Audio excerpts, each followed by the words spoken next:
Tengo 7 personas anotadas todavía para hacer preguntas. Les voy a pedir que sean realmente muy puntuales porque tendríamos 14 minutos con ellos y eso le dejaría a Salvador solamente 10 para responder sus preguntas. Así que les pido por favor ser muy puntuales.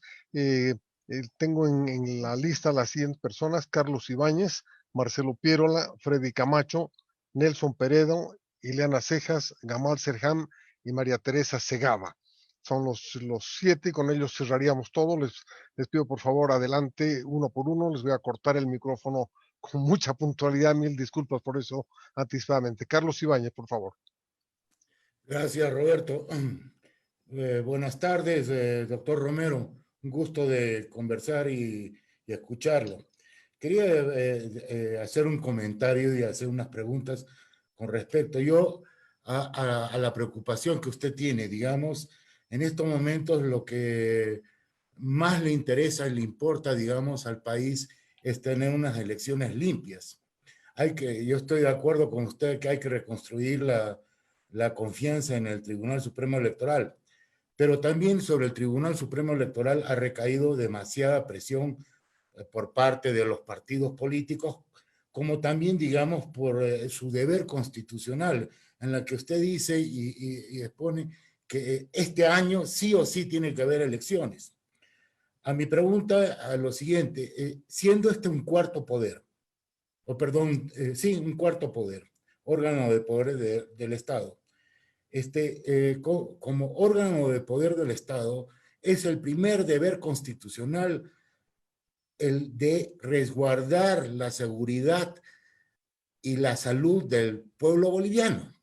Más que las elecciones, es resguardar la salud y la seguridad del pueblo boliviano ante cualquier amenaza interna o externa. En este momento tenemos esta amenaza que es la pandemia. Sin embargo, los problemas que han salido, digamos, con la duda, digamos, del Tribunal Supremo Electoral, es que, digamos, el tema de la salud no ha estado presente en la decisión primero para el 6 de septiembre y para la del 18 de octubre. Si bien ha sido tomada, no ha sido, digamos, parte de ese consejo. O sea, han escuchado ustedes, pero no ha sido definitivo. Y eso es lo que nos ha llamado la atención a todos. Eso ha hecho caer esa percepción del tribunal. La segunda, y quisiera que te me responda, por favor, ¿por qué se ha recurrido a la Asamblea Plurinacional para que por medio de una ley se decrete la ley del 18 de octubre? ¿Por qué, si ustedes tienen, digamos, esa autonomía, por qué tenían que han puesto un precedente para que el legislativo el día de mañana también siga jugando? Ahora lo tenemos al MAS, pero el día de mañana va a seguir jugando cuando ustedes no era necesario y no era en ningún momento, digamos, importante que recurran a esa ley. Listo, Ustedes ya tienen por la Carlos. Constitución todo el derecho. Y la tercera, Gracias. la del tema del Evo. El tema de Evo ahorita ha sido muy bien explicado por usted, que está dando el tiempo, digamos, para que tome el Tribunal Constitucional para que decida qué van a hacer con el tema de Evo. Pero lo malo que está en la credibilidad de las personas que no conocen de esos detalles es que a Evo se lo está juzgando en estos momentos en el Tribunal Constitucional por el tema de su residencia. Si vale la pena decir si está en Buenos Aires porque Buenos Aires se fugó. No se está tomando el tema, digamos, más importante, el del fraude.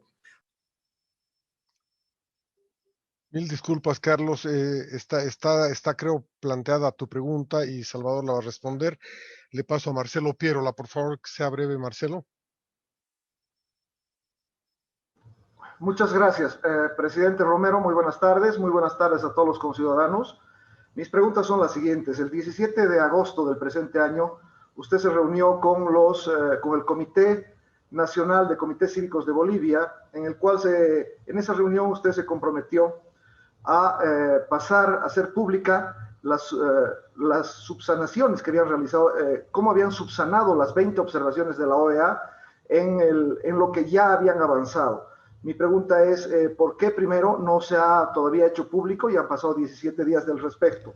Segundo, tenía que usted también hacer pública la lista del personal que ha participado en el fraude en puestos públicos, o perdón, en puestos de decisión durante la elección del 20 de agosto. Acaba de explicar usted que ya se ha destituido a las personas más importantes, pero en Cochabamba, por ejemplo, el director del Ceresi fue contratado justamente el 20 de octubre, o alrededor del, perdón, antes de octubre, y ahora continúa en ese puesto, y es alguien que maneja el padrón electoral, es una persona muy importante dentro del padrón electoral en Cochabamba. Un ejemplo, ¿no? Segundo, según una inspección que hemos hecho y una visita al Tribunal Electoral de Cochabamba, han encontrado 2.500, alrededor de 2.500 personas con doble identidad, con la misma huella dactilar, pero con doble o triple o cuádruple identidad. Entonces, mi pregunta específica es, ¿a cuántas de esas personas ya se ha iniciado un proceso legal? Porque debería iniciarse ipso facto, ¿no es cierto? Apenas se ha descubierto que tienen una doble identidad y están haciendo o están cometiendo fraude. Otra pregunta que tengo concreta es, ¿se va a usar en esta elección tinta indeleble en el meñique? Segundo, el año pasado, en la última elección, han numerado o han codificado las actas electorales en cada recinto electoral y en cada mesa de votación, pero no le han puesto un número. Entonces, para un ciudadano normal es difícil identificar un acta por el número o código de barras, donde podría mantener un mayor control un ciudadano. Ok, gracias, Marcelo. Mi amable Freddy Camacho. La última. Si la empresa que participó el año pasado en el manejo del TRE va a participar nuevamente este año. Gracias. Gracias, Marcelo. Freddy Camacho. Muchas gracias. Buenas tardes, señor presidente del Cuarto Poder del Estado. Ha quedado flotando en el ambiente y hay cierta certidumbre de que la fecha del 18 de octubre ha sido tomada en razón de temas estrictamente políticos y no de una consideración de la evolución de la pandemia.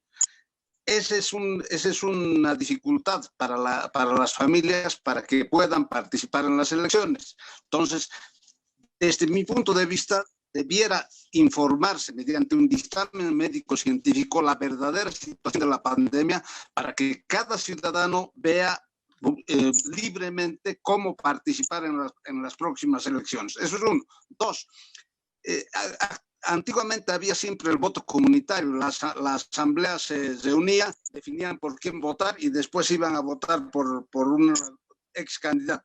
El MAS ha modernizado eso. El dirigente nomás ya, sin asamblea nada, ha agarrado las actas, las ha llenado, etcétera, etcétera, ¿no? Ese sistema, ¿cómo es posible controlarlo? Y tres, hay lugares donde el Estado mismo no puede entrar, como el tópico de Cochabamba, el Chapar en concreto. ¿Qué previsiones se está tomando para esos lugares donde tradicionalmente se ha hecho fraude y es difícil entrar? Gracias. Gracias, Freddy. Nelson Peredo, por favor.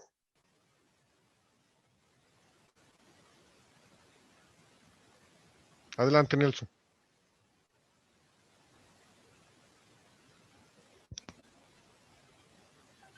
Nelson, no se oye su voz.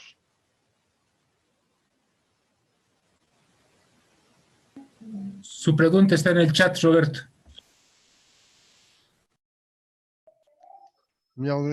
¿Cómo se va a hacer para garantizar el voto en el exterior? ¿Y en qué medida considera el tribunal que ese voto está en riesgo? Es la pregunta de Nelson. Ileana Cejas. Buenas tardes, gracias Roberto, gracias señor Romero.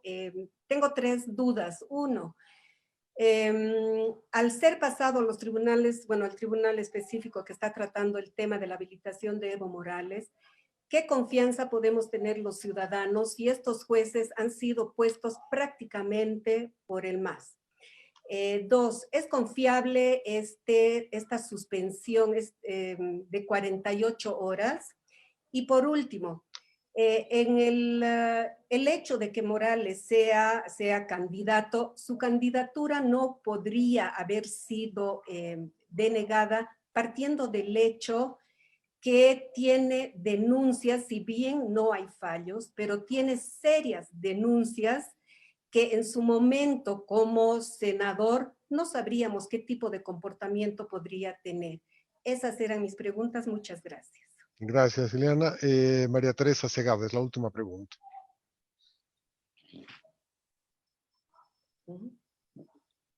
Señora Segada.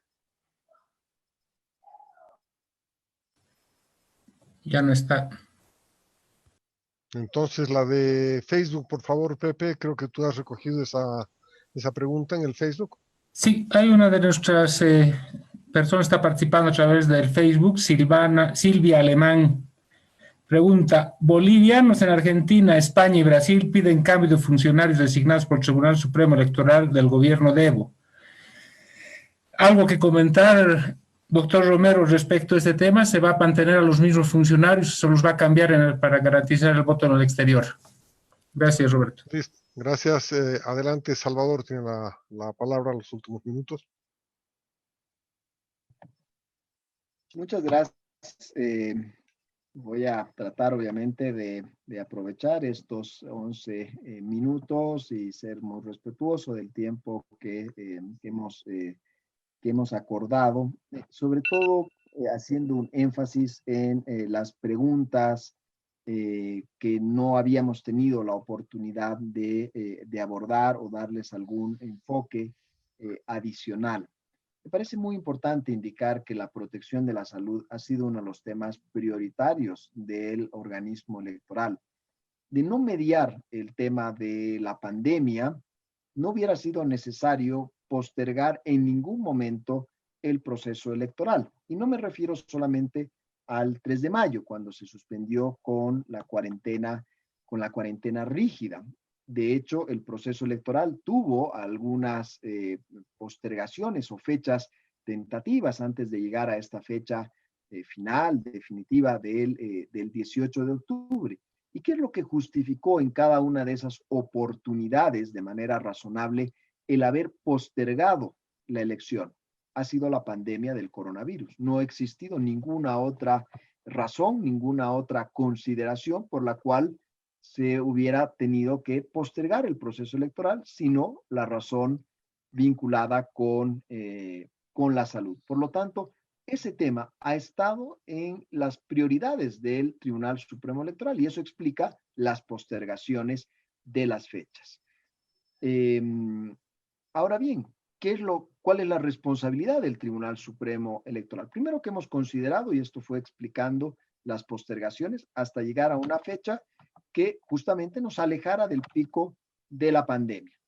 Que todos los informes, las proyecciones, nos indican claramente que se iba a situar entre fines de julio y estos primeros días de septiembre. Y de hecho la evolución está muy, muy clara, muy nítida en numerosas regiones con, felizmente, una caída de los casos.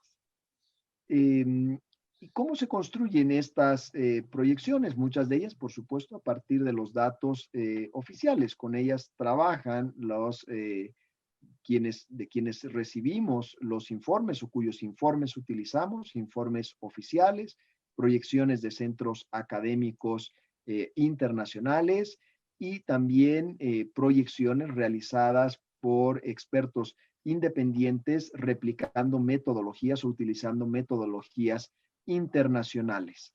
Y todos estos informes nos daban justamente, y por eso he señalado que el pico se produciría en un rango que iba de fines de julio a principios de septiembre, porque los datos podían no coincidir perfectamente de un informe, de una proyección al otro, pero todos coincidían señalando que este era el momento en que íbamos a estar en los momentos más duros de la pandemia y que a partir de estos primeros días de septiembre vamos más bien ya en una fase descendente y eso por supuesto es una buena noticia para el país. También quiero referirme al voto en el exterior. Está trabajando el organismo electoral de manera muy seria, muy comprometida para tener la votación en los 30 países donde está contemplada esta posibilidad. Con respecto a 2019. Hay 3 países menos en los que se va a realizar el proceso electoral, y esto está vinculado con las evoluciones diplomáticas del país, que son, no vamos a tener elección el 2020 en Irán, en Nicaragua y en Venezuela. En todos estos casos había un número limitado de electores que han sido, por supuesto, reubicados en otros centros de votación. Nos va a corresponder, es ciertamente difícil, complejo, organizar la elección acá en el país, y es también igual de difícil organizar la elección fuera del país en los tiempos de restricciones vinculadas con el coronavirus. Pero estamos trabajando fuertemente. Nos tendremos que adaptar a las indicaciones de los países anfitriones. Debemos respetar sus reglas de juego. Estamos en la casa del vecino, el vecino tiene sus reglas, nos tocará organizarnos en base a ellas, y también, por supuesto, con la colaboración de estos países. Por ejemplo, en Argentina nos ayuda la dirección electoral, que es la que organiza logísticamente las elecciones en ese país, que nos está ayudando a una evaluación de los recintos de votación para ver si son adecuados, adaptados al tiempo actual que vive la Argentina. Pero a pesar de todas las dificultades que puedan haber, estamos trabajando fuertemente en ello. Y en el transcurso de los próximos días, las próximas semanas, vamos a designar a más de 400 funcionarios eventuales que van a estar a cargo de la realización del proceso electoral en el exterior.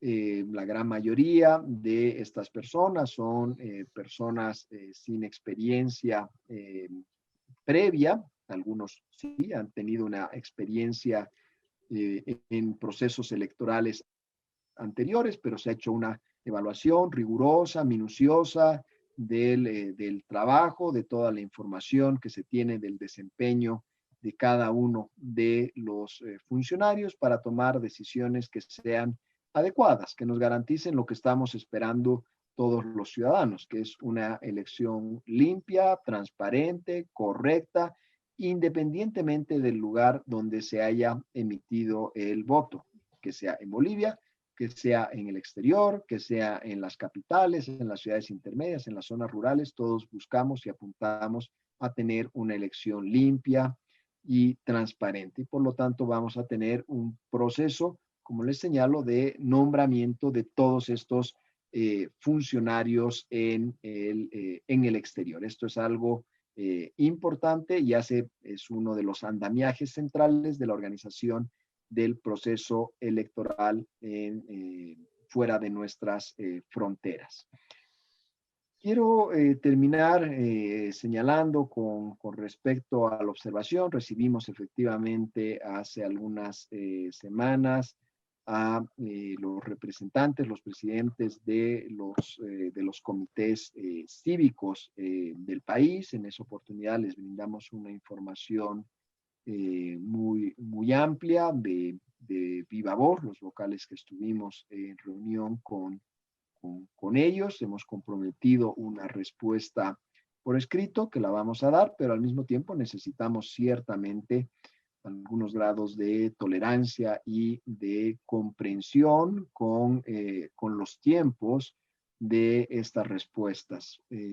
Son importantes y buscamos atenderlas, todas ellas, darles respuestas, pero hay que recordar dos elementos que son importantes. La primera es que el Tribunal Supremo Electoral recibe una cantidad muy significativa cada día de correspondencia, de personas, instituciones que solicitan información, que solicitan distintos servicios del Tribunal Supremo Electoral. Buscamos responder a todos ellos, pero estamos hablando cada día de decenas de cartas que llegan al Tribunal Supremo Electoral con distintas solicitudes, y que buscamos responder y buscamos dar la máxima información que nos solicitan, obviamente al mismo tiempo que tenemos que organizar el proceso electoral.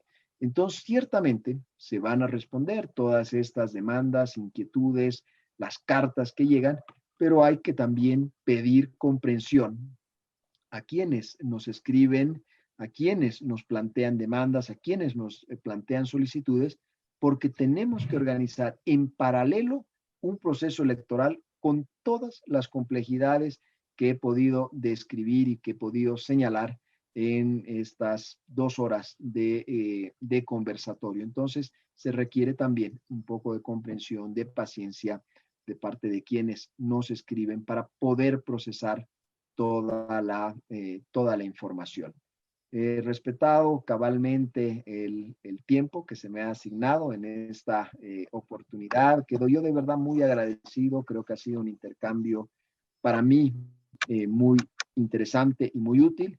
Y espero también, por supuesto, que haya tenido las mismas características para ustedes, que tengan al término de este conversatorio una cantidad de información útil, suficiente, que les dé también a ustedes la certeza, la tranquilidad de que vamos hacia un proceso electoral que va a ser limpio, que va a ser correcto, a pesar de todas las dificultades que hemos atravesado en este camino que nos lleva hacia el proceso electoral del domingo 18 de octubre. Muchísimas gracias a todos ustedes, además, por tomarse el tiempo de estar durante 2 horas en una exposición, en un conversatorio de estas características. Muchas gracias, Salvador, a nombre de todo el grupo y de todos los asistentes.